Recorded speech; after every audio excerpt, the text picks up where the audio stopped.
उनके चेयरमैन जनाब गौहर साहब की क़यादत में तशरीफ़ लाए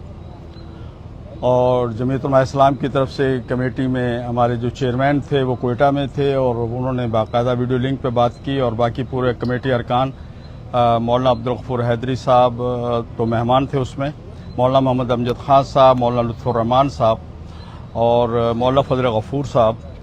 ये हमारी तरफ से थे और इधर से जनाब शिबली फराज साहब, जनाब असद कैसर साहब और इसी तरह रऊफ हसन साहब और इस तरह इधर से भी कमेटी के सारे अरकान तकरीबन थे, अखुनज़ादा साहब। आज की गुफ्तगू बड़ी फ्रूटफुल हुई। बेसिकली तो आज की जो मीटिंग थी वो तारफ़ी मीटिंग थी दोनों कमेटियों की, लेकिन इस तारफ़ी मीटिंग में तो फिर बात बढ़ती थोड़ी सी आगे तक चली गई। जैसे रऊफ हसन साहब ने कहा कि ये फैसला हुआ कि पार्लियामेंट के अंदर, सेनेट, कौमी असम्बली के अंदर डे टू डे मैटर जो होंगे वो हम आपस